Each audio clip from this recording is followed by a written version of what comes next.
আসসালামু আলাইকুম, welcome to my YouTube channel Anas mom kitchen. আজকে আমি তৈরি করব কাঁচা আমের টক ঝাল মিষ্টি আচার।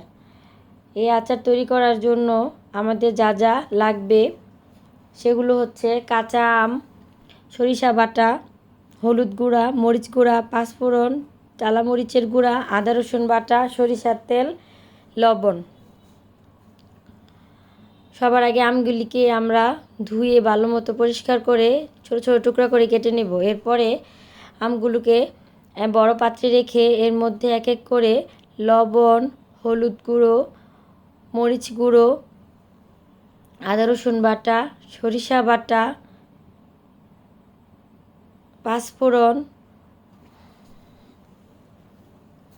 ও সরিষার তেল ভালো মতো আমগুলোকে মেখে নিতে হবে। মেখে নেওয়ার পরে আমাদের আমগুলোকে একদিন রোদে শুকাতে হবে।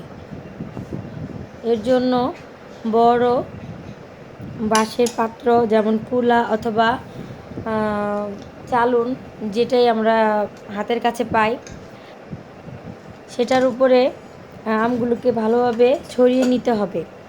ছড়িয়ে নেওয়া হলে আমরা একদিন আমগুলোকে ভালোভাবে রোদে শুকিয়ে নিতে হবে।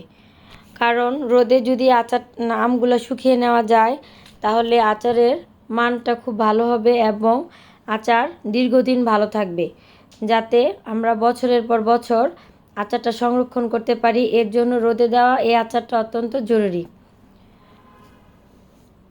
রোদে দেওয়া হয়ে গেলে আমরা রান্নার জন্য, আচার তৈরির জন্য প্রথমে সরিষার তেল বেশি পরিমাণ নিয়ে নিতে হবে, যাতে আমটা তেলের ভিতরে ডুবানো থাকে।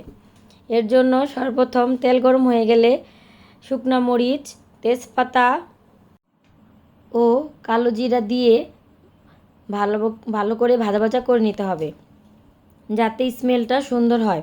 এরপরে এক এক করে বাকি মশলাগুলো অ্যাড করতে হবে। আদা রসুন বাটা, হলুদ গুঁড়া, মরিচ গুঁড়া, সরিষা বাটা ও পাঁচফোড়ন দিয়ে মশলাটা ভালো মতো কষিয়ে নিতে হবে। কষানো হয়ে গেলে এর মধ্যে চিনি পরিমাণ মতো, যে যেরকম মিষ্টি খায়, কেউ বেশি মিষ্টি খেলে বেশি চিনি আর কেউ কম মিষ্টি খেলে কম পরিমাণ চিনি দিতে হবে। এরপর এর সাথে চিলি ফ্লেক্স ও পাঁচফোড়ন দিয়ে ভালো মতো নাড়াচাড়া করে এর সাথে আমাদের ভিনেগার দিতে হবে। ভিনেগার দেওয়া হয়ে গেলে এর সাথে ধনে গুঁড়া দিতে হবে। এরপর সিরকা দেওয়ার পরে তেলটা ভালো মতো বলক উঠলে এর মধ্যে রোদে শুকানো আমগুলো দিয়ে দিতে হবে। দিয়ে ভালো মতো দীর্ঘ সময় ধরে লবণ দিয়ে দীর্ঘ সময় ধরে এটাকে ভাজা করে নিতে হবে। নামিয়ে ঠান্ডা হলে বয়মে ভরে দীর্ঘদিন সংরক্ষণ করা যাবে। তৈরি হয়ে গেল মজাদার টক মিষ্টি ঝাল আচার।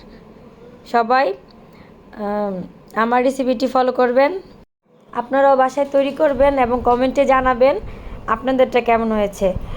আজ এ পর্যন্তই, আবারও ফিরে আসবো নতুন কোনো রেসিপি নিয়ে।